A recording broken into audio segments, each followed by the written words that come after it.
We stand moments before Ne'ilah. We approach Mincha. The Torah comes out of the Aron Kodesh, and the Baal Kodesh starts laning about licentiousness, frivolity, lasciviousness, forbidden relationships, things that are so beyond the scope of the day.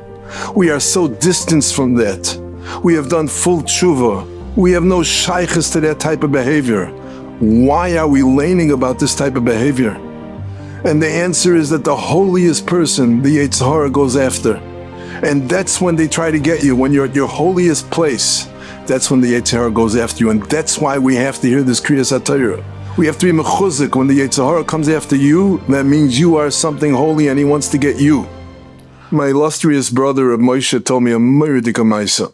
The Meshech Chochma, Rabbi Meir Simcha Dar Samech, was nifter, and by his levaya they called upon the other Rav in town, the Rav of the Chassidim, to say a hesped, the Ragat Goyim.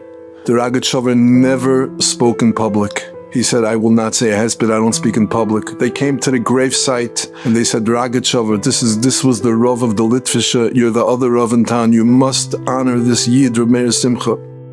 So the Ragat relented and he said the following. I was a young boy. I never saw my father out of a wheelchair. My father lived on a second floor, and the apartment that he was in was ablaze, an inferno. And they came running up to try to save him, and he says, I cannot go. They said, why not? He says, because I have an old tanta, an old aunt that lives with me, and she's an invalid, and she cannot walk, and I cannot leave her behind. And then what happened? He jumped up out of his wheelchair. He grabbed her. He grabbed his old elderly aunt, put her on his shoulders and ran down the steps and saved his life and her life, and he sat back down in a wheelchair. Said the Ragat Shover by gravesite, how is it possible that somebody who could never move his legs was able to jump up and not only carry his own weight, carry his tanta, and save themselves? He says, when es brennt a fire, ken men alts ton. When there's a fire burning, a person is empowered with unlimited koiches, supernatural koiches.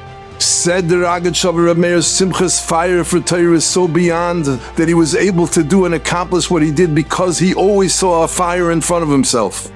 I was just recently reading a biography of Rabbi Sion Yadler, and Rabbi Sion Yadler says that they used to live in Hebron and in the Ir Atika in Altstadt. They lived side by side with the Arabs, and the Arabs were there on their beck and call to do any chesed that they needed, and they were there and they lived b'yedidus, with the chavrashaft, and there was never any incident of terror, nothing but friendliness. Said Rabbi Sion, how is that possible? The Arabs are sworn enemies of the Yidden. Said Rabbi Sion, because the Shmiras Hatznias, the Kedushas Ha'einayim, the care given not to look where one was not supposed to look, is what saved them. We live in a time that we say Tillim after davening every day because of what's going on, the horrors, the hostages, the terror, the redifus, the anti-Semitism, what's going on in the world, whether it's in Europe, America, Flatbush, Brooklyn, Chicago. There's one Eitzah, and the Eitzah is what we're doing, what this organization does so profoundly.